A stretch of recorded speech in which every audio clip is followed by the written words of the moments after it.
Ladies and gentlemen, welcome to your favorite Lawrence show. I'm your host, Rollins. And I'm Jonas. Today, we have two special guests appearing on our show. I'm glad to see you here, Penny. And Jesse. Nice to meet you. Hello, everyone. I'm wondering, with Mother's Day just having passed, if you know any touching stories related to mothers. Not really. Well, I do. I have a story that my friend taught me.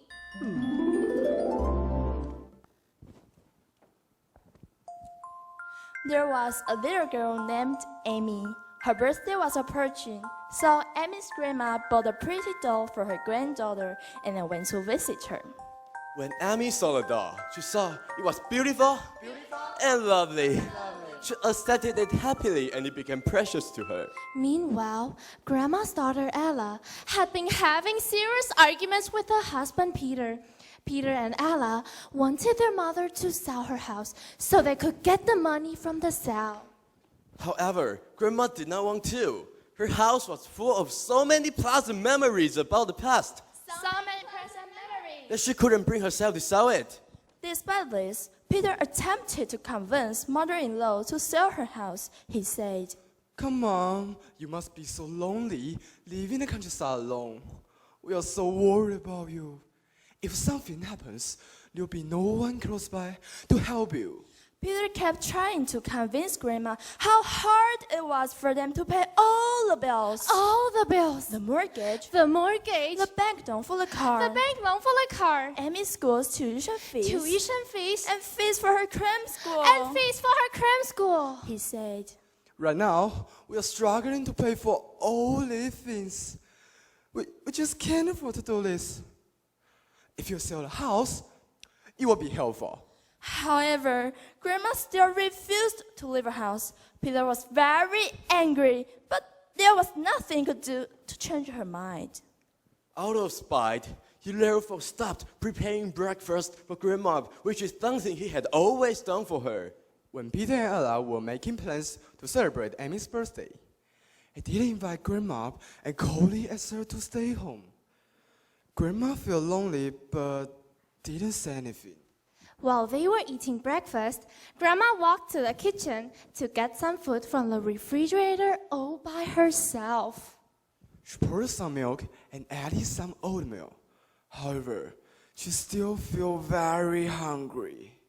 She therefore went to the kitchen again and made eggs. Her daughter, Ella, walked to the kitchen and said, Mom, you can only eat one. Eggs are expensive now. Eggs are expensive. Glasses are expensive as well, so you can use a plastic one instead. Put it down, put it down. Plastics are expensive now. Put it down, put it down. Use a plastic one instead. In case you break a glass. Swiftly, Ella exchanged the expensive glass cup for the plastic one. After washing the glass cup, Ella made a cup of coffee. As soon as her daughter noticed this, she said, Mommy, don't drink coffee. You told me that coffee has risen in price. Risen in price. So we should try and save money. And the cup you're using is also expensive. Put it down, put it down. Stop it! So, why don't you use the same plastic cup as Grandma? Ella gasped at Amy's words. She thought, Maybe Amy has learned these kinds of behavior from the way I treated my mother. After lunch, the family left for an amusement park, but Grandma stayed home alone.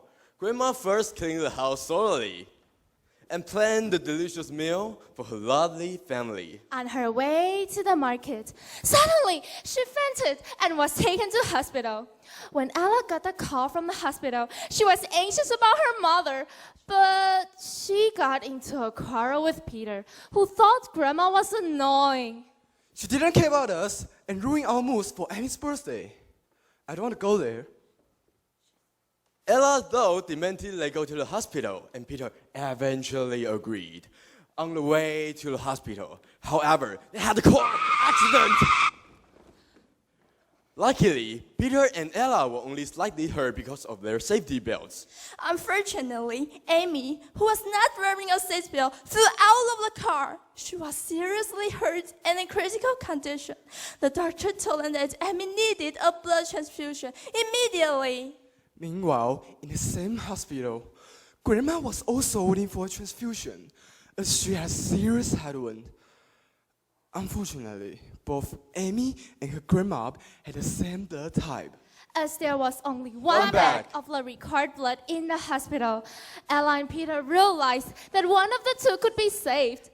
Grandma overheard this conversation and decided she wanted her granddaughter to live. Think of Amy. She's still young and has her own wonderful future. Ella and Peter were arguing outside of the wood, when suddenly they heard a sound from the wood. It was a hall monitor indicated the grandma had flatlined. They rushed into the room and found Grandma's heart had stopped beating and she has passed away. It turned out that their mother had taken her oxygen mask off quietly to save Amy, her lovely granddaughter. After realizing what had happened, both Ella and Peter were shocked and sad. Ma, I'm sorry. I shouldn't be so rude to you. Thanks for forgiveness and for saving Emmy's life. Mom, I'm sorry, but thank you for all you have done for me and for saving my daughter.